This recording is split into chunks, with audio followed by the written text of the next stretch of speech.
If you had to interview Trump or Biden, who would you interview? Let's change it up a little bit. Trump? Trump gonna bring me ratings. Oh. Yeah. What's one question you would ask Trump? What made him give out them stimulus checks?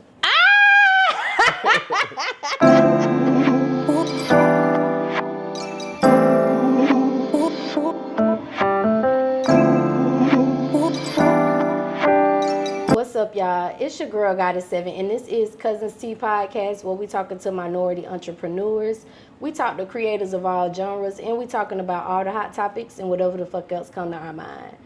Today, y'all, I am so honored to have this guest, y'all. Very dope individual in the building. Like, he dope as hell. We did a lot of talking off camera. He dope, y'all. I'm happy to have him, honored to have him. So, yeah, he's a celebrity interviewer. He's the owner of On the Rise TV.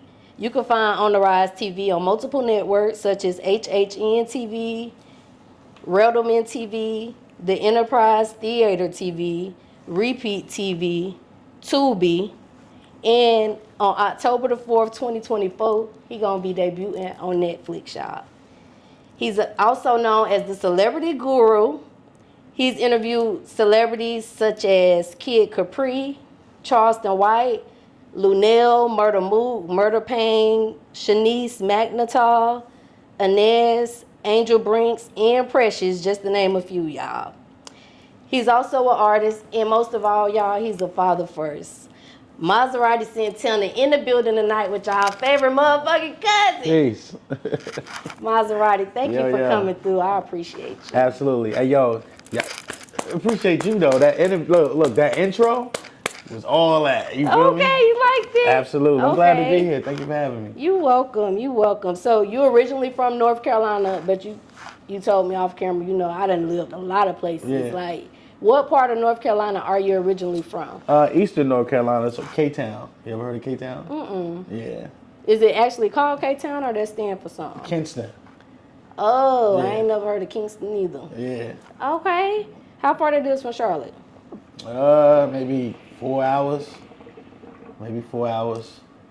I never heard of Kingston. Can you just give the cousins a little taste of all the other places you live? Because you live quite a few Absolutely. places. Los Angeles, California, Compton, California, New York, New Jersey, Texas. So a lot of places, you know what I'm saying, make up a lot of, you know, the culture. Me being a part of all those cities and states, it kind of like made me like a superhuman. You feel me?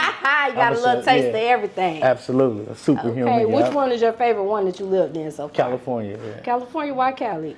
It's just, you know, like me and Cali is just, we like stocking caps and waves. You feel me? Like, you know what the stocking cap do is form the waves, right? You know, but like just being around people, dope people, artists, and you know. Producers, and then like the gang culture too, because a lot of people, you know when you go to California, it's gang culture. You know what I'm saying? Just like Charlotte, what is the culture in Charlotte? Shit, I don't know. Black people. You from Florida? What's the culture in Florida? Florida, shit. You know? Florida, ratchetness, hustlers. It's a lot of hustlers. It's a hustling culture in Florida. They getting it. Any means necessary down there. Absolutely. So I look at that like, you know, in California is the place to be at where if you want to make it, you know, you ain't got, what if you ain't know about New York? You know what I'm saying? So you got some people in this world that only look at the two sides of the world, the East and the West. You know what I'm saying? So the East, they're going to look at New York, the West, California, right. Absolutely. And there's some other cities and you know, outside on the West, you know, as it is in the East. You know, so California is my best. After Cali, though, it's North Carolina. Yeah. Okay. We got some dope people coming out of NC, though. Okay. Yeah. Okay. What's your favorite city in North Carolina? You know what? I'm glad that was a nice question that you just asked. So look, I'm gonna say it like this for all the viewers out there. I'm gonna say Fayetteville because Fayetteville is like actually like where I like started this whole podcast thing. Oh, you know what I mean? And like where I got known as far as being in this industry, it was Fayetteville. So I'm gonna have to say Fayetteville. Okay, that's why you interviewed Charleston White in Fayetteville? In Fayettille, yeah. Okay. Now your name, like, Wait, how you came up with that name, Mazerati Santana? Alright, so Maserati really like started from Maz, you know what I'm saying? And it was like mobbing in any zip code. And that's again gang culture, you know. But a lot of people were like, okay, Maz, you flashy and all of that. So I'm looking at it, I'm like Maserati, you know. Okay. So I filled the Maz out, and then Santana, my daughter, her name is Santana. Oh. So I just added her into my legacy, that's all. Okay. Now your IG profile say MAZZI Santana Bracken 18. What the Bracken 18 mean? Gang culture. Oh, okay. Gang culture. Okay. You know, but we're gonna keep that on the hush though. Keep it on the hush. Yeah. We ain't doing like Vlad now. Yeah. Nah. Okay, Mazerati. I was finna say Mazzi. But Mazerati, can you tell the cousins a little bit like about your story? What story? Like in general, how you got to where you at, like. Okay, yeah. So, well, you know, I've been an artist for a while. You know, I started doing music, and I would say like 2000. Yeah, like year 2000, I started doing music, and I don't know, like it was just, you know, I was one of them type of artists. Like if you ain't really know people, you can't really get far because people are resources. So, you know, the saying when people say, yo, you burn bridges. What do you think they mean when they say burn bridges? Burning resources, you know what I'm saying? Because you make him meet this person can take you like a little bit over the edge to get you where you need to be at, right? But if you burn that, now you just sitting in the corner alone and you don't really got the next level to go to. So you scrambling, you feel me? I was going through a major feature with Murder Pain and one of Moneybagg Yo artists named Storm. So I was doing 2 features at the same time, and it was like the pandemic. My daughter was just born, well, about to be born. My son was down from New York, he was down. And we started throwing, I needed money for the feature, right? So we started throwing house parties. Like I already do like I host shows for like artists that want to come perform and you know, so you showcases. Do that here? I haven't did it in Charlotte yet, but like Fayetteville I was doing it. Yeah, okay. And it started off I was doing that, and I was doing it at the crib during the, like we did one show, and then the pandemic happened. Like we couldn't even invite people. You know, they only wanted like 5 people to a place. You know how it was when COVID first happened. So yeah, I never forget. After that, we said, you know what, fuck it, I'm about to start doing this shit at the house. So we started throwing house parties, but still the artists can still perform. And y'all was charging people I still to had get a in the structure. house party? Huh? Was y'all charging people to get in the house party? No, Oh, we wasn't okay. charging them. We was just having a party. Okay. You know what I'm saying? And you know, I wanted to do it for the artists that wanted to perform. And plus, like, you know, I was popping at that time, and I was new to Fayetteville. Right. So I was trying to, you know, get out there as far as like with the industry or whatever, because I was already out there through the gang culture, you know, because that's how I tapped in with Fayetteville first, you know. And I never forget, yo, we had this party for these college kids. All the parties was going straight. We had a party for the college kids, and we was the after party. You feel me? Like you in Atlanta, you know, you got the, what they call it in Atlanta? What do they call the parties after the party? In Atlanta. Nah, not the after party. They call it the, what is it? The, nah. What They call it kickback over here. What they call it in Atlanta, like the after hour. Oh, okay. Yeah, so it was like we was the after hour for these college kids. You feel me? And it didn't even last like 45 minutes. They get out there and, you know, a fight break out. And long story short, somebody gets shot. And it was a soldier, you know what I'm saying? Somebody was in the military. And, you know, nobody talked or whatever like that. So 2 weeks later, I remember me being in the shower and getting out the shower. And I look out the blinds, and there's a lot of cops that's getting ready to raid my crib. And they arrested me and my baby mom. And, you know, I'm asking, like, yo, what y'all, like, you know, arrested me for? But I kind of, like, knew, like, what would they, like, why were they there, you know what I mean, off of what just happened. And when I get down there, man, they started reading them charges like, yo, murder and, you know, conspiracy, you know, and all of that. I'm like, what? So, you know, I'm in jail now. So I always believe in God, you know, because God worked miracles. Right. So you don't see people bonding out on them type of charges. You don't. It was we linked up with a bail bondsman from Fayetteville. I forget her name. I don't know how the fuck I forgot your name, but your name is very important. She was a bail bondsman, yo, and she was solid, and she worked it out where she can get me out. And she got me out like 3 days later. I get out, and now I'm on this bracelet, and I was going through 2 major features, and now I can't go to Detroit to finish the whole project with Murder Pain, and I can't go to Atlanta to finish anything. So now I'm stuck with an ankle monitor because that was the only way that I can bail out. They try to make sure I didn't run on them type of charges. So at this point, I'm fucked. I just wanted to be home, you know, my daughter's first birthday. So I'm fucked at this point. I'm like, damn, I don't know what I'm gonna do. It's over for me. I'm fucked up, like whatever. You know, and I went through that depression stage for a while. And then I remember me talking to my baby mom. I'm like, yo, like I need to find a way to reach the people. And she was like, let's start a podcast. And I said, all right, cool. The next day I went out and started buying podcast equipment, but we didn't have a name. You know, and we went through names or whatever, and then, because you don't want to pick a name that somebody already got and it's copyright, you know what I'm saying?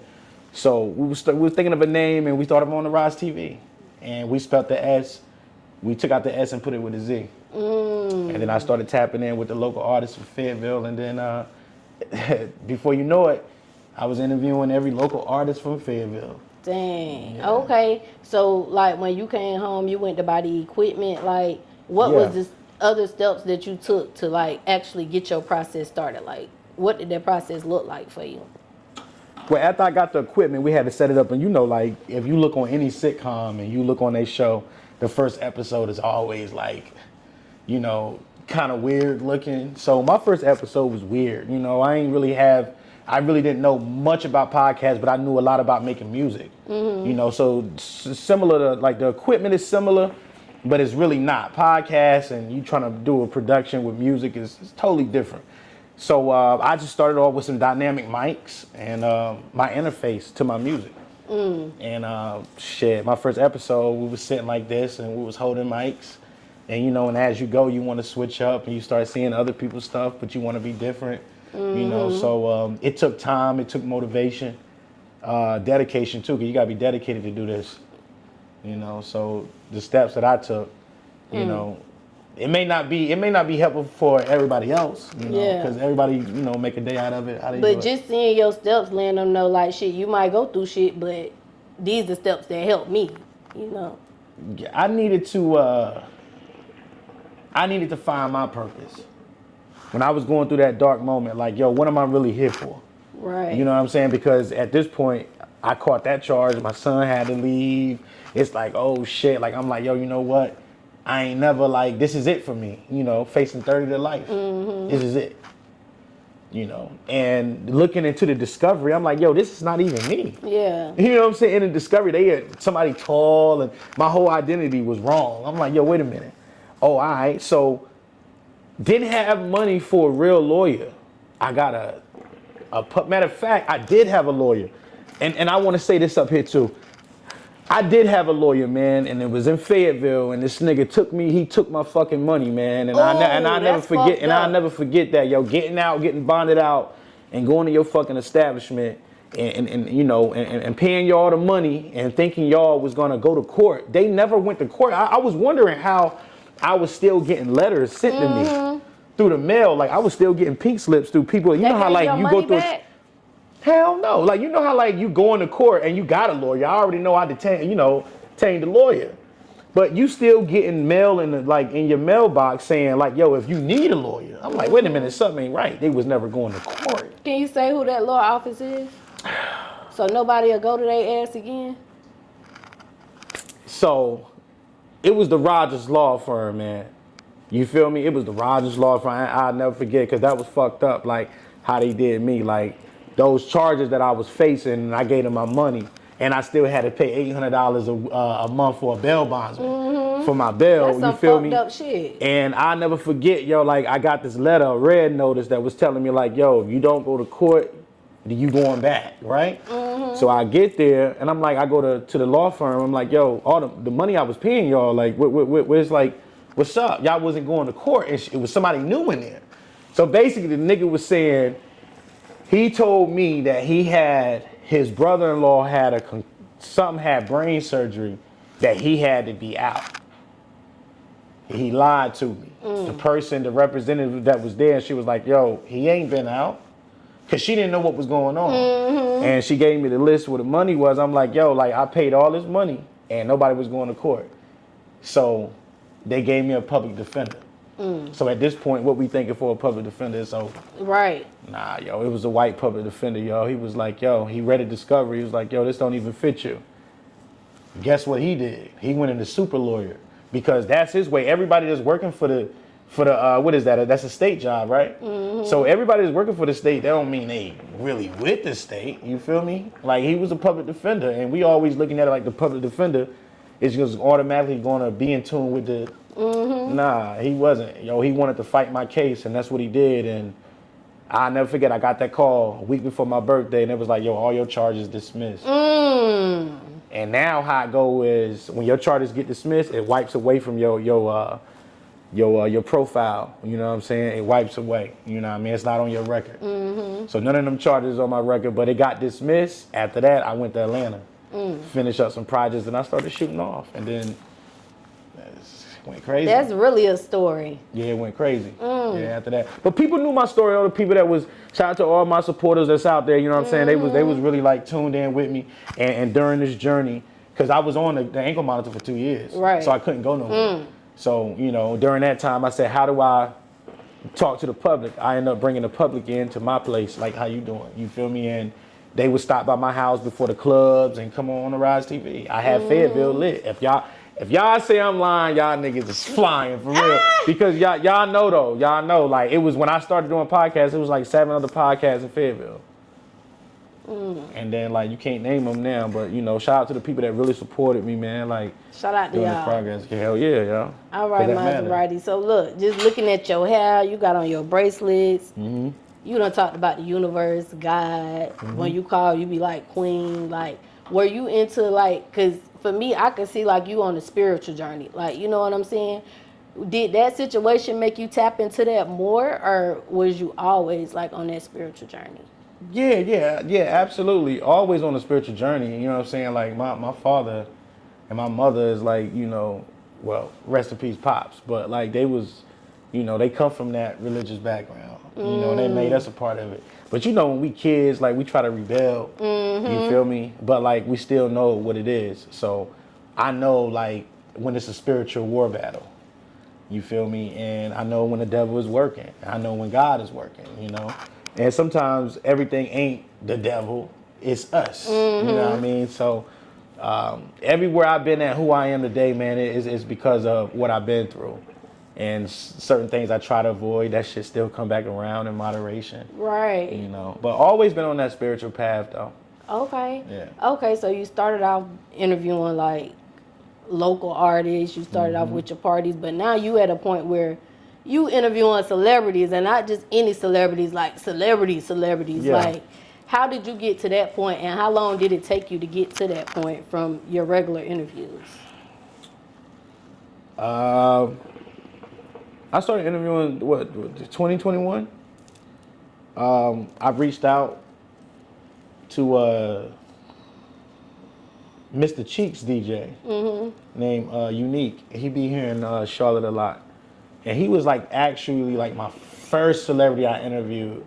And it went from him to everybody else. And then I just started reaching out to like people like Kid Capri, you know what I mean, Jazzo, and then like certain people. Did you know them before you reached out, or you just reached out? I knew people part of their camp. Okay, like okay, PRs, you had and connections, okay. Yeah, absolutely. And they was able to pull it off. So like a lot of interviews that y'all see, like, that was just God. I always look at God as my manager, you know what I'm saying? So he make the impossible turn possible. So, you know, it don't take a big budget. It just take for you to believe that you can interview them. That's good you brought that up, because that's one of my questions I wanted to ask you, because I always ask people this dealing with entrepreneurs. Like, for any cousins that's like thinking about doing a podcast, they ready to go get the equipment now. Like, what's a good budget they should have set aside to start doing like regular interviews, and then when they moving their game up to celebrities? At least like, what you, hold on, wait. Say that again. So it's a 2-part question. Yeah, okay. So let me get the first part. Okay, the first part is, what's a safe amount of money for them to set aside when it comes to just setting up their podcast in general and getting the ball rolling in the court for the equipment, whatever they're gonna need? At least $3,500 to start up. At least $3,500, because you're talking about cameras, you're talking about lighting, you're talking about equipment, and you know what I'm saying. Then you're talking about guests. Sometimes you're gonna have to pay somebody to come on here. It's like, you know, how bad do you want them, right? And where you trying to go at with your show. So all of that is in like the $3,500. Okay. Now, when they step up their game and now they want to start interviewing celebrities, how much they gonna need for, like, you got to step it up bigger? You know what I'm saying? Because some celebrities, a lot of them may not want to come to your house. You know what I'm saying? They want to go somewhere that they're gonna feel like they protected. You know what I'm saying? Right.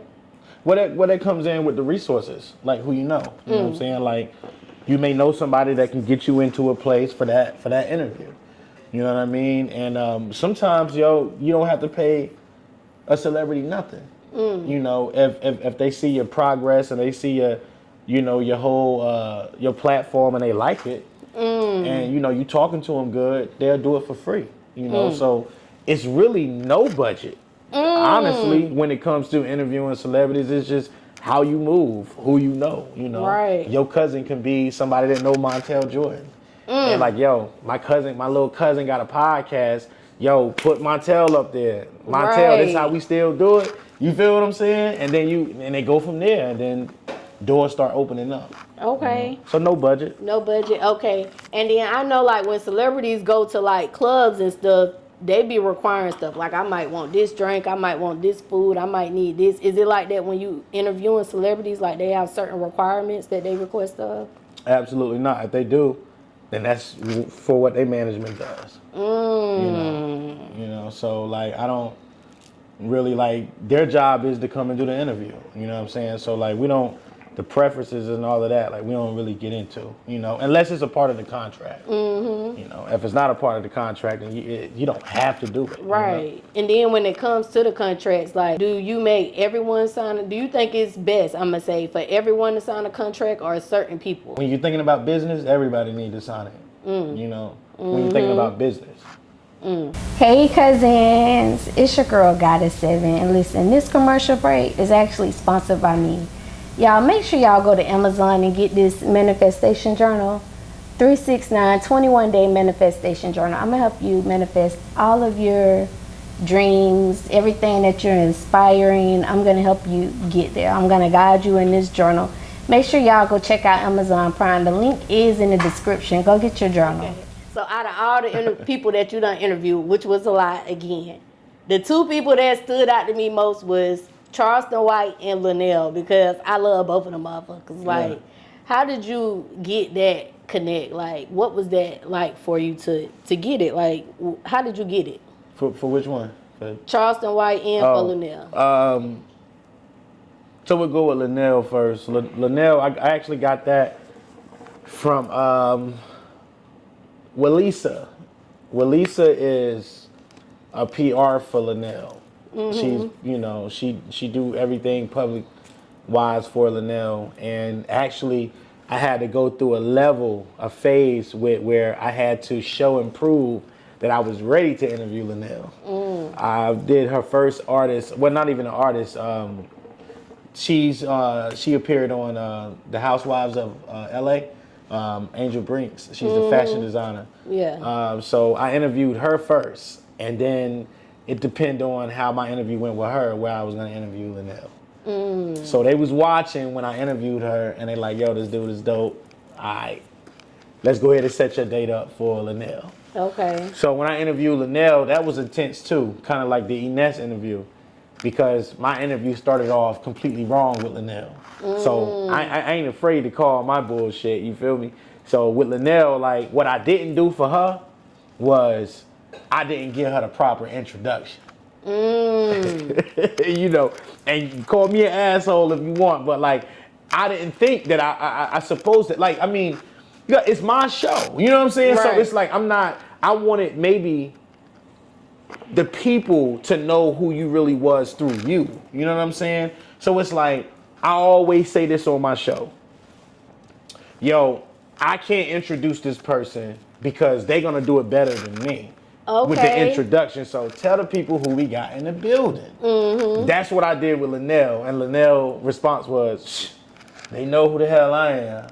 I said, damn. I said, okay. So her demeanor was off for a good 15 minutes. Now, goes back to your question. Thank you, God. Go back to your question when you was like, what if you doing an interview and you ain't go through with it? No, I had to make a decision during the interview with LUENELL, like, yo, MAZZI, you gonna keep going or you gonna end it? What you gonna do after that? Because the people on the live started saying, like, yo, damn, he nervous. He this. I'm watching everybody on the live. I'm like, oh shit, like, yo, what I'm doing? And guess what I did? I stood tall, you know what I mean? I stood on business, and I said, you know what? I'm gonna keep going, and I kept her on the live for a whole nother hour. So then I knew, like, okay, yeah, I got the skills to pay the bills with this. Because she was mad. And then she even said it. She was like, yo, we started off rough, but like, yo, you steered it back into gear. Like, that's what's up. And she was laughing, you know what I mean? Because she wasn't expecting that. But her whole demeanor was just like, this is just another interview. What up, you know? Right. And then another incident where on her interview, she did voiceovers, and I named the Boondocks, and she was like, damn, you would go for the black show. And she did a voiceover for, Adam Sandler and his movie. And, and that's the one that she wanted to promote. And, and now she's on Jimmy Kimmel, you know what I'm saying? So shout out to LUENELL, yeah. And all of these interviews, like, it helped build me, you know what I'm saying? It helped build me, so yeah, shout out to her. Yeah. Okay, what about Charleston? Yeah, Charleston, how that came across my desk was I woke up one morning, it was 7:30. I was on my way to Walmart, and I got a call from one of the publicists in Fayetteville. Shout out to Elizabeth Stiff. She hit me up and said, yo, would you like to interview Charleston White? And I'm like, at that point, I didn't know who Charleston White was. Like, so I'm like, yeah, I interview him. And she was like, you know who Charleston White is? I said, let me go look. I looked and see who Charleston White is. He's this dude that's talking all this shit about people, but nobody looked at who Charleston White was before he was talking all this shit. He was actually doing things for the community and all of that. And, and he just, like a good man going, he just mad now. So she was like, yeah, I asked everybody else, all the other podcasts in Fayetteville, to interview Charleston White, and none of them said they would. A certain podcast was like, yo, we don't have snitches on our show. And I was like, Martin, fuck it. Shit, let's get them on my show. You know what I'm saying? Let's get them on my show. And, everything was going good, and at the time, I was signed to this label called Way Too Real. You know what I mean? Shout out to everybody over there on Way Too Real, and I was signed to them, and I hit my CEO up and I said, yo, guess who I'm interviewing? And he was like, who? And I was like, Charleston White. And he was like, yo, all right, you interviewing Charleston White, ask him this, ask him that. And I was like, all right, cool. So it get down, my interview started at 7:30, 7:38. I don't know, I remember. Shout out to the Deep Freeze, because that's where it happened at, Vic Frost. So around like 5 o'clock, Charleston White had did, so he came down here off two connections. One off Michael Williams Sr. and the Jr. He was a boxer from Fayetteville, that's undefeated or whatever, and they was doing his security. It's called Guns and Boxing. So if y'all go follow them, Guns and Boxing, they do security for A-list artists and whoever, actors or whatever, and they also like teach people how to shoot guns. So Guns and Boxing, they son is a boxer. So they was actually brought Charleston White down here for something, and then there was a guy named Skites. He's Takeoff's little brother's manager. So they did a podcast together, and they actually, you know, so he the one that called me and was like, yo, you don't know that Charleston be charging? I'm like, this is like, the interview is in 2 hours. You know, they called me with the interview, you know what I'm saying? So I'm like, well, I didn't know he was charging, so guess what I did? I called my CEO up. Hey, you know, Charleston, you know, want this, boom. Either way, you know, we got Charleston on, they paid it, you know, whatever, and we got Charleston on, and I'll never forget, he showed up with about 8 security guards, and all of them had big guns. It was guns and boxing. And Charleston was saying when he was coming into Fayetteville, it was a drive-by shooting, and 2 niggas was shooting on the highway while he was on his way to the interview. And he was like, that's why they call it Fayetteville. You know, so they didn't even know that Charleston White was in Fayetteville.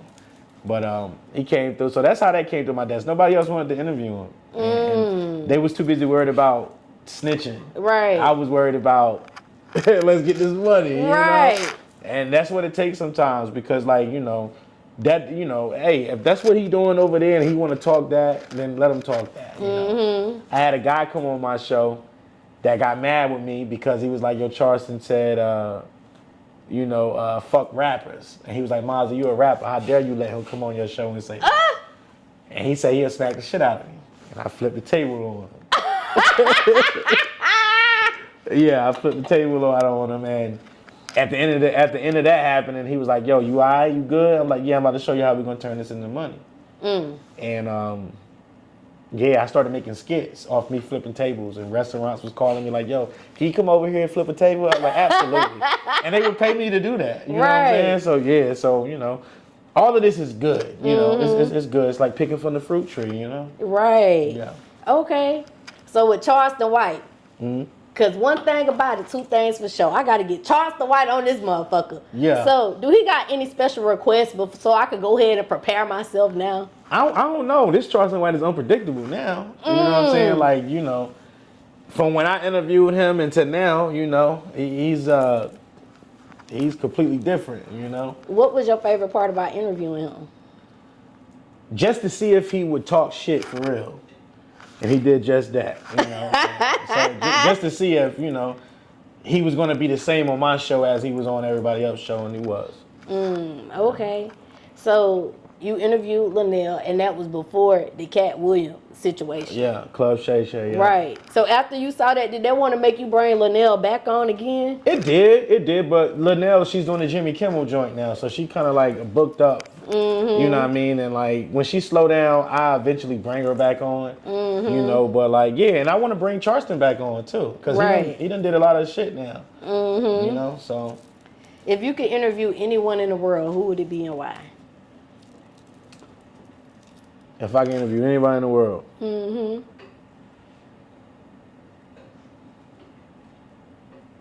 Anybody. And they gonna say, yeah, they coming no matter what. Okay. Anybody in the world, who would I interview? I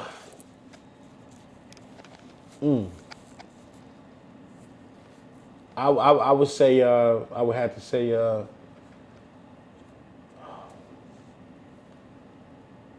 anybody in the world. You know, that's a hard question. No categories, no breaking it down, just anybody in the world. That's a hard question. Anybody in the world, who would I interview? Honestly, I don't even know the answer to that question. It's so many people that I probably would want to talk to, but like just naming one. If you had to interview Trump or Biden, who would you interview? Let's change it up a little bit. Trump? Trump gonna bring me ratings. Oh. Yeah. What's one question you would ask Trump? What made him give out them stimulus checks? What made him do that? Because I wanted the people's vote. Yeah, what made him to do that for the community? Like, you know, with Charleston, like, what made him do that? You know. And, but I try not to get too political though. Right. You know? That's a dangerous game. It is. Yeah. Yeah. But he made sure a lot of black people I knew was eating. Yeah. But a lot of people lost their life too. That was like the flip side. But yeah. That's a good question to ask his ass. But I would say Denzel. Denzel, why Denzel? I would say Denzel because you know Denzel did Malcolm X. You know, he was Alonzo. You know, I want to. You know, I got a couple questions to ask Denzel. You know, he was a role model for a lot of young black people. You know, I would definitely want to interview him. Okay, so what about this? What if you had to put a panel together with 4 celebrities on your panel? Y'all talking about anything, everything, but it's 2 female celebrities and 2 male celebrities. 2 male and 2 female. All right, boom. One male would be Bobby Brown. One female would be. Would you ask about him and Whitney? With Bobby? Yeah. Yeah, I would ask him about Whitney. Let me see, Bobby. I would say Lisa Ray. Martin. And one more female. Janet Jackson. Ooh, Janet Jackson. Yeah, let's get Janet up there. Yeah. That's a good. You gonna have to really get her to open up. Yeah, let's get Janet up Janet, there. You said, yeah, dope. let's get Janet up there. Yeah. That'll be dope. Okay, so your podcast will be premiering on Netflix October the 4th. Like, how did you feel like on the inside when you landed that deal? Cause that's big. I mean, just honored and just know the work ethic that I put behind what I was doing.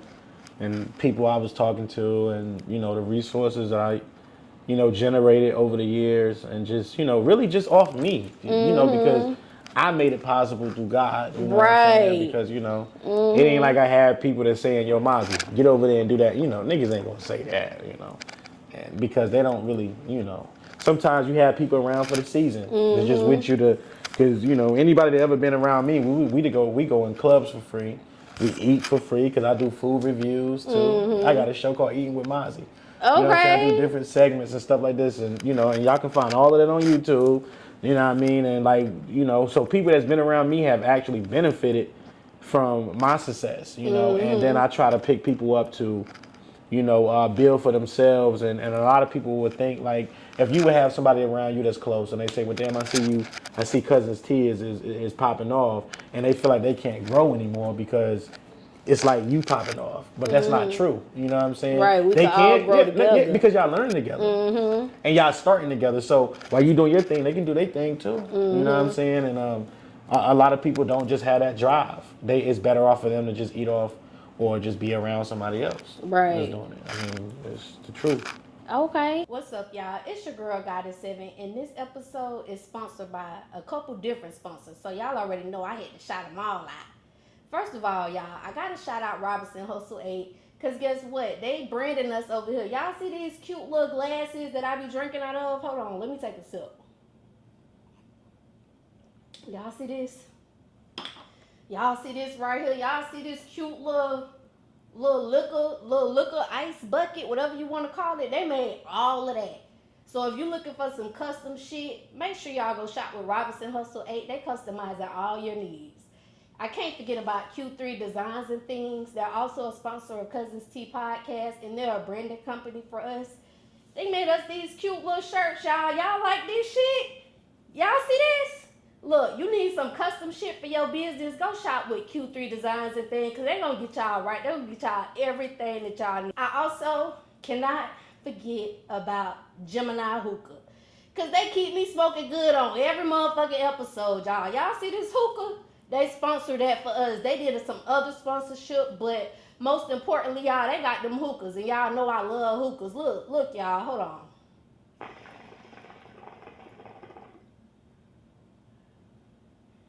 See that cloud? See how that smoke just come out real thick, real cute or whatever? You could be smoking like that too, y'all. Go shop with Geminiih Hookah. They got these ice packs. They got these portable hookah tips. You can take this thing anywhere with you. And they got hookah candles, y'all. They got different shisha flavors. They can make you anything you want. So make sure y'all go shop with Geminiih Hookah, y'all. Go get y'all hookah. Until next time, cousins. Bye. Okay, so yeah, so your show gonna be on Netflix in October, and you on a lot of other networks. Like, can you give the cousins just a little bit of tips of what some networks in general may look for when it comes to you actually putting your podcast on the network? Well, I would say the first thing a network would look for is what you can do for them. You know, a network is always looking for content. You know, so that's why it's good for podcasters to reach out to these networks. You know, it costs you nothing to send a message. You know, send a Gmail. Hey, yo, you know, I got this content. Check my show out. See if you want to pick me up. You know what I'm saying? And once you get onto the network, you can begin to monetize and start making money. You know, and don't just stop with one. Sometimes you would meet people in networks that would say they want no compete contracts, meaning you can only do this for them and you can't do it for nobody else. You know, depends on where you at in your career. You can commit to that, or you can say, nah, like I'd rather just, you know, just like having a sponsor. Oh, you can only say this. And, And so if I want, you know, this person to come, oh, nah, you can't have that. It's just me. And they'll probably have you on a contract for 3 years. But you ain't getting no money off of it. Right. So exactly. So you want to be careful with that. But yeah, networks look for that. What you can do for them first. Yeah. What about, like, do they look for you to have a certain amount of followers? Absolutely. Following, your following, and you know, your purpose of the show, and how can they make money off you? You know, what type of audience? You know, and how can it grow? So yeah, they look for all of that. Now, how many followers would you say that the Cuzns should have minimum before they start looking for people to pick them up? But see, you can't even really have say different that. requirements. Nah, but you really can't say that. Is because you can have a low following but have a dope ass podcast. You feel what I'm saying? And I keep telling you, is who you know. Right. You know what I'm saying? They say, hey, yo, listen, this is dope, but it ain't being discovered yet. People don't know about it. So how do you? The question is how do you get out there? Right. So people can know about, you know, Cuzn T podcast or On the Rise TV, or this go for all podcasts around the world. Like, we got to know, like, how do we get ourselves out there? You know what I mean? Because this is what the sponsors, when we come through with the sponsors, they want to have this is my whole plan right here. I'm going to give you my portfolio on my whole plan on my show, and I'm going to get that to my sponsors. My sponsors are going to look over it. Okay, we can do this. We can provide this. We can't provide that, but we can do this. You feel me? And that's how you build sponsorship. Okay. Yeah. That was some good advice, y'all. Absolutely. All right, so I see that you got your like your publishing, the people that publish you. What is it called? Because I've been drinking this goddamn teleport. Wait, what? Like and smoking this weed. the PR, public relations? Yeah, PR. Yeah. Perfect word. I ain't slow, y'all. I just been on this teleport. Y'all drink some. Y'all might be feeling the same freaking way. Yeah. So, Enhance Connect, right? That's who do your PR? Yeah. Okay, how did you get linked up with Enhance Connect? I mean, you know, like I said, you know, she had liked it a couple things, you know, on my page. I reached out to her. We started, you know, discussing things, and you know, she was out of the game. She wanted to come back into the game because she seen like the work ethic for me, the talent, and she's like, yo, this dude is dope, and you know, maybe I can help him move forward. And you know, we've been locked in ever since. Okay. Yeah. Okay, so you're really good friends with Murder Pain from Detroit. Everybody know that nigga. Anybody who watched Tubi, right? Shout out to Murder Pain. Like the hardest actor on goddamn Tubi. Yeah. Like you right? he is. He is. So you seen all his movies? I seen majority of them because if they got him in it, I'ma click on it. Yeah. Shout out to Murder. Yeah. Like, how long y'all been friends for? Since the pandemic. Since the pandemic. Before the charge. Okay. You know, and he was kind of fucked up about, you know, not completing the project because it's still like incomplete. We haven't finished the video, and we ain't just, you know, the last thing he did for me was a drop on my page, and he was like, "Yo, what's up with this single when we dropping it?" You know, and he been busy with the McGraw Ave series, and you know, and but y'all is gonna drop it when y'all get time. Yeah, maybe. You know. Okay. All right. So let's talk about Kodak Black. Got to talk about him because I'm from Florida. What up, Kodak? So you did the hosting event for him. Like, what was that like for you? And did you actually like get to, you know, chop it up with him? Oh yeah, that was the bomb. That was again Fayetteville. Shout out to Fayetteville. I had Charleston White for a Christmas, early Christmas present. You know what I'm saying? And when the year changed in January, I did the hosting of the Super Gremlin tour. You know what I'm saying, for Kodak. And they came to Fayetteville. I hosted that whole show, the whole concert, 50,000 people. Finesse 2 Times was there. Ruby Rose was there. Nardo Wick was there. Blueface. Krishan was there. Krishan was actually supposed to be my co-host. Oh. But what happened was she got on stage, and her and Blueface performed together, and then she went and took a shit. You know you took a shit because she posted that. She took a shit and got drunk and then didn't host no. She didn't host. Like, they went to the Waffle House in Fayetteville after that, you know, and and I ended up hosting the whole show. And with Kodak was the the main thing, and you know, and when it was time for him, so you remember that little trend that was coming, get him black, get him black. Yeah. I actually seen that in person, like okay, watching that, I'm like, damn, that's crazy. You know, he did that, and it was dope. You know, it was a dope vibe. Yeah. Okay, what was like the best experience of that event for you? Having the crowd say what I say. Everybody repeating, you know what I'm saying? I remember when before Ruby Rose came on, I introduced her. Before they came on, I said, how many of y'all want to see Ruby Rose? And everybody going crazy. And I had them say, go Ruby, go Ruby, go. And they were saying that, and it was just like, it was lit. I'm like, damn, MAZZI, you can move the crowd like this. This is where you belong. Right. That was your first time hosting? For a big concert like that? Absolutely. And you got that shit lit. Hell yeah. Okay. Because it was like, a lot of people wanted to see me fail too. Right. But a lot of people like, yo, MAZZI, you can do that shit. And I did it. And it, like, you know. Okay. Yeah. You ever thought about bringing Kodak in for an interview? Yeah, but like, I think that's going to be, Kodak really don't do a lot of interviews. You don't really see Kodak doing a lot of interviews. You know okay. So, it'd probably be something that we probably can work out, but. I think I only seen that one interview on Drink Champs. Yeah, that's about it. He was lit doing that. So, you know what I'm saying? They got the Breakfast Club joint. Yeah, they do got the Breakfast Club, yeah. But you don't see him on a lot of interviews. That joint was off the hook. That bitch said Chicago net. Yeah. Kodak, I like Lil Kodak. Yeah, Kodak. Okay, so also you friends with Lil Rue. Yeah. I love that song. This here another nasty song. Shout out to Lil Rue. Yes, yeah. I love that song. How long y'all been knowing each other, and like how did y'all meet? So shout out to Waleed Coyote. One of the elders from 1 or 2 jams in Greensboro. I was dealing with him, and he was like, yo, I got Lil Rue for you. So Lil Rue come through, and he come on the show, and we talk, and and I asked him like, yo, what happened to your career? Like, what happened to you? And he started telling me like, yo, Charlamagne the God from the Breakfast Club fucked up his career. How Charlamagne fucked it up?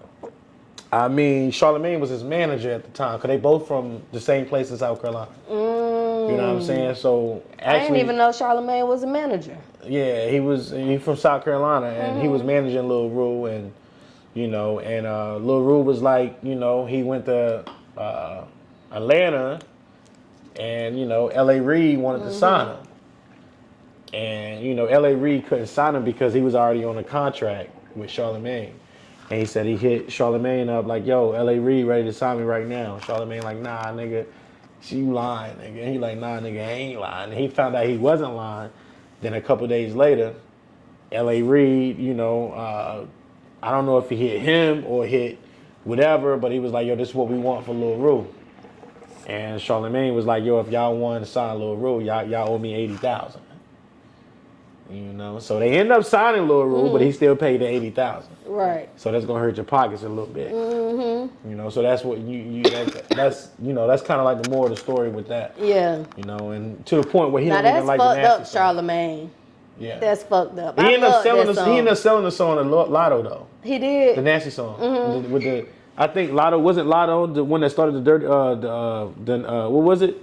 The knee challenge? I think she started that, right? Somebody started the knee challenge.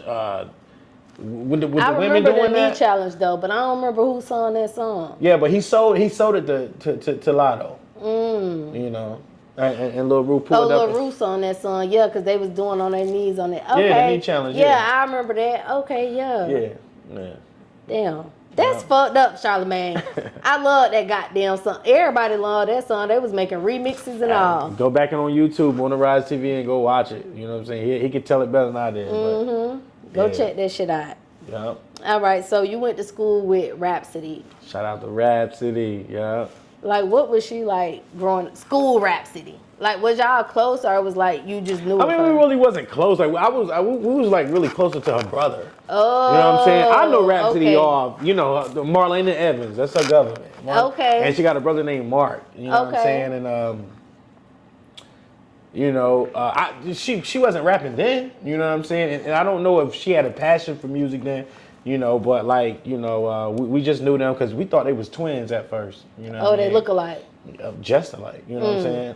But they're not twins. You know, and I never forget when I first heard. I'm like, damn, she didn't change her name to Rhapsody, and you know, her uncle had a spot called. She got an uncle named Charles Ray. You know what I'm saying? Shout out to the 252. You feel me? He had a place called Charles Place. And you can basically go there, like, it's just like, you know, if you needed somewhere to air out your problems, if you needed love from the community, if you wanted to drink, you know, he had the Budweisers, he had the Natural Lights, you know, you know, all of that. So it was like a good environment. Like if you needed to go somewhere and just chill for a moment, her uncle had the spot, and he was well known, popular, and you know, and you know, the Rhapsody come from a good background, you know, and seeing her do her thing, and she signed to Rock Nation and all that, it's just showing that, like, yo, we all can be superstars. Right. You know what I'm saying? Like, we can do it, you know? Okay. Yeah. So is it any other avenues that you want to tap into? Because you do have a lot going on, you know? The only other avenue I want to tap into is, you know, I already consider myself the black version of Vlad. You feel me? Because Vlad have everybody on perfectly bootsy all the time. You know what I'm saying? But like, I do this for our people, for the community, all communities. Don't get it twisted. And everybody is welcome on my show. You know, it don't matter what you do. You know, if you want to rise, come through, holler at me. Okay, I like that shit. Yeah, if you want to rise, come through and holler at me. Okay. And you know, and I want to just break that down for when I say on the rise, because you know, you have people that. Do you remember Sung back in the day from BET? So BET used to have a segment called Unsung. Yeah. You know what I'm saying? Unsung? All right, so like my shit is uncensored, you know what I mean? And for all the people that we knew made it, but then we're like, yo, what happened to their career? Like, what happened?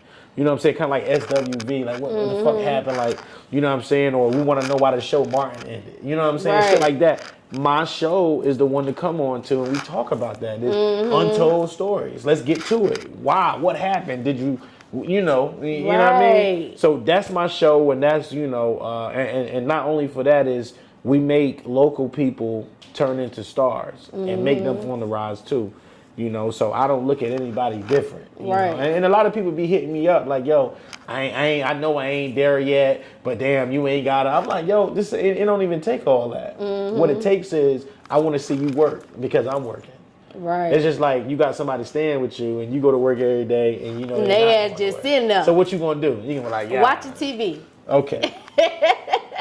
Same thing when it comes to doing what we do. If you ain't working and you still trying to get connected, you know what I'm saying? I don't like that. You know, I want you to work just as hard as I'm working. You know, some people ain't got that energy and that type of work ethic, but like, if you really want something, you're gonna go out and get it. You know, and why would I introduce you to somebody else in my black book, and I know you ain't gonna take it serious? Right. So we got to be careful who we introduce people to. You know, yeah. Okay. So we already like halfway through the year. By this time next year, what would you say like the cousins can expect from you, MAZZI? Right now in my life, man, I'm gonna be honest with you. Right now in my life, man, I'm trying to be a better father. You know, I'm trying to, you know, get back connected with my kids. You know, I'm trying to like Because like the life I was living before was it was all over the place. I was here, I was there, and I was just only going off my career, you know, trying to make my career into something, and you forget about real life. And you know, even when I got a job, they like, yo, welcome back to the real life, MAZZI. You know, because I wouldn't get a job, yo. Right. I would be like, damn, what if somebody noticed me here? And I'm working this job, and it's like, damn, I know my mind is fucked up. You know what I'm saying? Because it's like a man don't work, a man don't eat. And I got kids, so I got to take care of my kids. I'm responsible for them. I'm responsible for everything that I do in my life. So it's like, yo, I got to go back to that. Because really, to be honest with you, any biography that you look at anybody, you know, in the industry, yo, they went through shit while they was going through success, you know? So while I'm going through this and you see me, a lot of people just look at me. I see people, I go to Atlanta or other places and they see me off Instagram. They're like, oh, you MAZZI and all that. I'm like, damn, they just don't know what I'm going through in real life. You know what I mean? And we don't know that, you know what I mean? So I would say, you know, what you can look for me is you know, I'm experiencing new things. I know I'm bringing another episode, you know, another segment to my show where I'm actually going to get into, you know, I'm trying to be the next version of Arsenio Hall from his show from back in the day. Go back and look at it. If y'all ain't know about it, go back and watch it on YouTube. He had a dope show, you know what I'm saying? That's how On the Rise TV actually started, like with a 106 in Park type of vibe. I turned it into what it is today, you know what I'm saying? I don't really like to be on set, on screen, you know what I'm saying, when I'm interviewing somebody, because I don't want to take that spotlight from them. You know what I mean? So like, you know, you back there, you know, and I'm talking to you like this, the spotlight goes on you. You Right. know? So I turn it into a one perspective, you know, to try to get more opportunities. And, you know, when people see these interviews. That makes sense. Yeah, when people see these interviews, they see you, you know. And then I make other segments up where I am on camera. So it's like, I got to bring up Martin Lawrence again. Right. How Martin did his show, how he had characters. You know, he was the executive producer. Okay. Know? What would you say is your why behind everything that you do? Like My why? I do this shit because I would say I do it because I'm trying to generate wealth behind it. You know, I'm trying to make it so my kids can have it just like T.I. got his kids. You know, my son can just walk right in the industry like, yo, you know, you know what my dad was, you know, and they going, you know, but he got to work, you know, to generate his success too. Just like my daughter, me putting my daughter name at the end of my name, Santana. That's a legacy. Right. You know what I'm saying? Do you know that you can have a daughter and you can go in the industry and you can write a song? You can be fucking what's her name? Coco Jones. You can be Coco Jones, and you can be in there, and she got a daughter, and her daughter can say something, and she can write her daughter name down as being one of the, you know, writers of the song and get paid. You know, it's a lot of stuff that you can do in this industry that people don't know and generate wealth. Yeah, that's a smart idea. yeah. Okay. What his son? The same shit, right? Exactly. Like, because at the end of the day, when he get old, his son gonna get this. It's like you getting all his publishing rights, and you ain't gotta say shit. Oh, I'm just gonna put you down as a writer. Right. A lot of people don't know What that. you say, America. Gaga Google? Okay. I got it. Gaga Google, and then you getting paid off. Right. Every time, you getting paid. Yeah. Okay. Yeah. So I ask every guest this question. What's one thing that you want the world to know about you?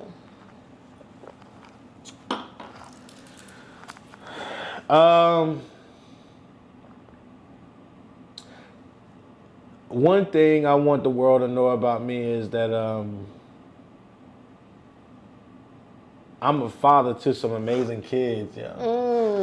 You know, like my kids got talent. I see them in me. Like, you know, I see me in them. Like, damn, like this is what it's all about. Like, cause you're supposed to see like your offspring is supposed to somehow connect with you, right? You know, and I see my son, he do music, you know, he taller than me, you know, but his drive in music is like mine was at his age.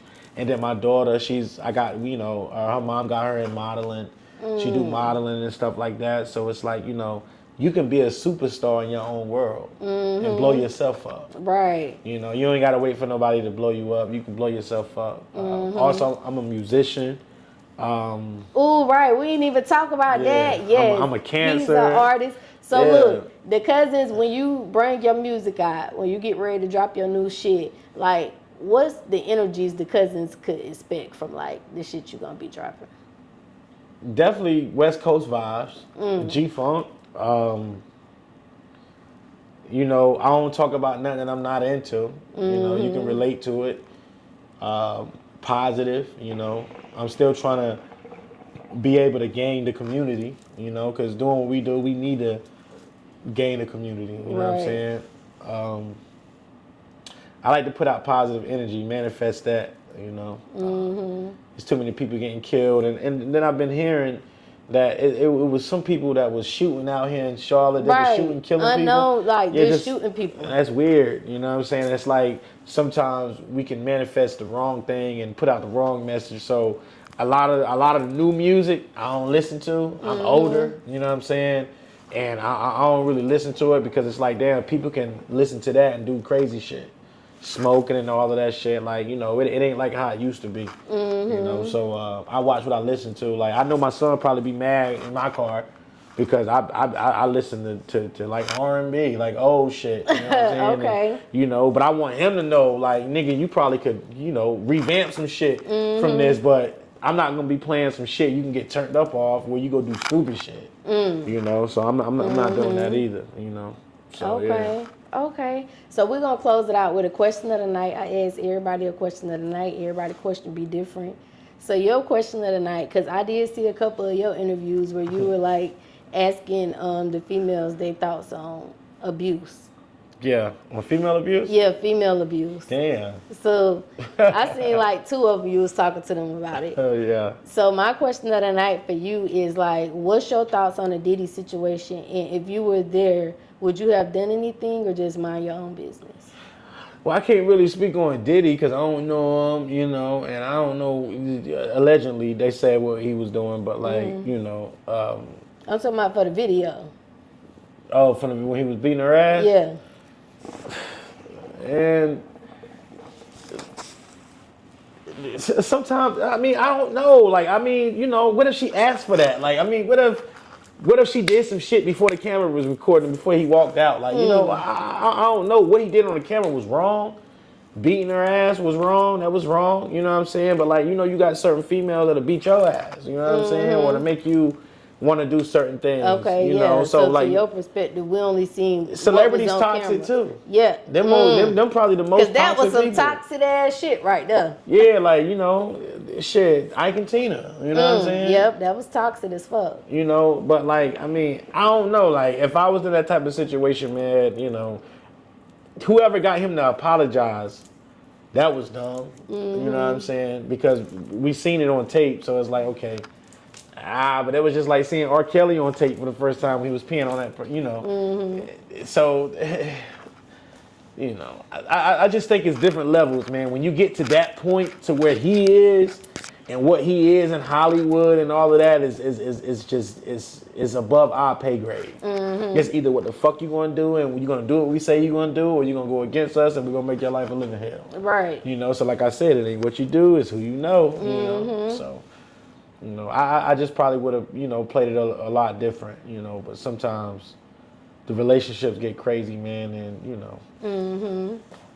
Okay. So we about to get up out of here tonight. Can you let the cousins know where they can find you at before we get out of here, Mazzi? Yeah. Y'all find and follow me on Instagram, Mazzi Bracken 18, Facebook, Mazerati Santana, YouTube, On the Rize TV. Tap in with the HHN TV network, Roku, Fire Stick TV, you know, and Netflix coming soon, so make sure y'all tap in, man. Yeah. Okay. A whole lot of shit going on. Y'all Yeah. make sure y'all go follow them. Y'all already know who I am. It's your girl, Goddess7. Y'all can catch me right here every week. Until next time, cousins. Bye. Peace. Yo, what it is, what it do is Celebrity Gurus, King Mazerati Santana. You see the crown on my head already. I just tapped in with Cuzn T podcast and she all that, you feel me? We had a great conversation, so make sure when you come through, You talk to her, you know what I'm saying? She got the award right here, so you already know it's gonna be lit. Tap in all the way, man. It's your boy Santana. Let's go.